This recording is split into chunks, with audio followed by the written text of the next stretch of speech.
নমস্কার সম্মানীয় দর্শক মণ্ডলী এবং অঙ্গনারী কর্মী সহায়িকাবৃন্দ, অত্যন্ত সুখবর নিয়ে হাজির। আপনাদের বেতন বৃদ্ধির যে দাবি, সেই দাবি মান্যতা পেতে চলেছে শুধুমাত্র কয়েকটা দিন বা কয়েকটা মাস। ব্যাস, আপনাদের যে বেতন বৃদ্ধির দাবি, সেই দাবিটা মান্যতা পাবে এবং আপনারা যেটা চাইছিলেন সেই দাবি মান্যতা পেতে চলেছে। হ্যাঁ, আপনাদের যে দীর্ঘদিনের দাবি, দীর্ঘদিনের যে লড়াই, সেই লড়াইয়ের অন্যতম মুখ মাননীয় দীপক কুমার দাস। উনি আপনাদেরকে সোশ্যাল জাস্টিস পাইয়ে দেওয়ার জন্য উনি যে লড়াইটা লড়েছেন, উনার লড়াইকে স্যালুট জানায়। সোশ্যাল জাস্টিস যে লড়াই উনিটা লড়ছেন, আপনাদের যে বেতন বৃদ্ধির দাবি, সমকাজে সমবেতন, একজন আইসিডিএস কর্মী প্রমোশন পেয়ে সুপারভাইজার হওয়ার যে লড়াই, সেই লড়াই উনি লড়েছেন এবং আপনাদের বেতন বৃদ্ধির দাবি নিয়ে লড়াইটা লড়ে যাচ্ছে। শুধুমাত্র আর কটা দিন বাদেই আপনাদের যে স্বপ্নের বেতন, সেই বেতন বৃদ্ধি হতে চলেছে। কোনো ভোকাস খবর নয়, একেবারে অথেন্টিক খবর নিয়ে হাজির আমি শিবরাম সরকার। আপনারা দেখছেন নিমতিতা দর্শন। সমস্ত অঙ্গনারী কর্মী যিনারা রয়েছেন, আপনারা বর্তমানে 10,000 টাকা পান, এর সঙ্গে আরো 14,800 টাকা, 24,800 টাকা বেতন পাবেন। অঙ্গনারী সহায়িকাগণ, আপনারা 5,500 টাকা, এর সঙ্গে 14,800 টাকা যোগ হবে 20,300 টাকা আপনাদের বেতন। একটা নির্দিষ্ট সময়সীমা বেঁধে দিয়েছে আদালত এবং সঙ্গে বকেয়া এরিয়ার সমেত 4 জানুয়ারি 2025 যে অর্থবর্ষ, তার রেট্রোস্পেক্টিভ প্রভাব কার্যকর করার কথা বলা হয়েছে এবং এই বকেয়া অর্থ সহ বর্তমান যে মজুরির আদেশ প্রাপ্তির 6 মাসের মধ্যে পেড করার নির্দেশ দিয়েছে গুজরাট হাইকোর্ট। হ্যাঁ, গুজরাট হাইকোর্টের নির্দেশ। এই নির্দেশ যদিও প্রাথমিকভাবে গুজরাট রাজ্যের জন্য উল্লেখ করেছে, তবে আইসিডিএস একটা কেন্দ্রীয় প্রকল্প, কেন্দ্র সরকারের নীতি সমগ্র ভারতবর্ষে ইমপ্লিমেন্ট হতে বাধ্য।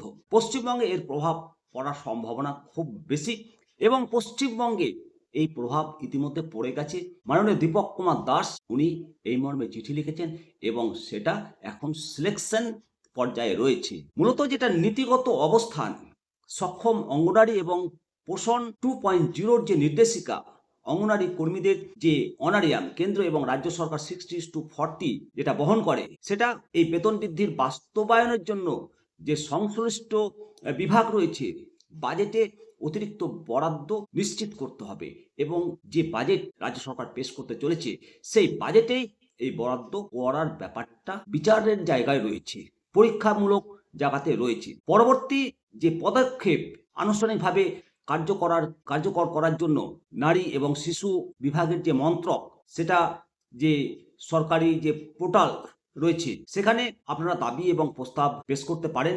পশ্চিমবঙ্গের ক্ষেত্রে নারী এবং শিশু বিকাশ সমাজ কল্যাণ দপ্তরের মাধ্যমে রাজ্য সরকার কাছে এই রায়ের প্রতিলিপি ইতিমধ্যে প্রেরণ করা হয়েছে বলেই খবরে প্রকাশ। 2026 সালের বর্তমান যে প্রেক্ষাপট, এই প্রেক্ষাপটে এই রায় বাস্তবায়নের যে প্রক্রিয়াটি রাজ্য এবং কেন্দ্র সরকারের যে প্রশাসনিক অনুমোদন রয়েছে, তার উপরেই এটা নির্ভর করবে।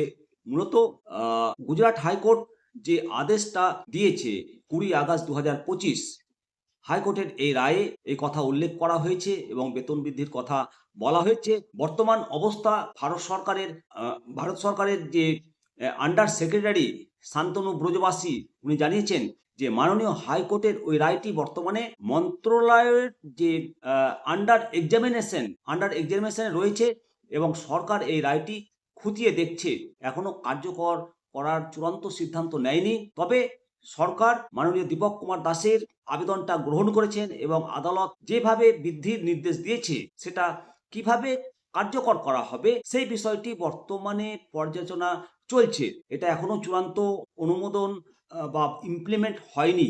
অবশ্যই যদি আপনারা অনলাইনে চেক করতে চান, তবে CPGRAMS পোর্টালের মাধ্যমে আপনারা সেটা দেখতেও পারেন। অবশ্যই পরবর্তী আপডেট আপনাদেরকে বিশদে জানাবো।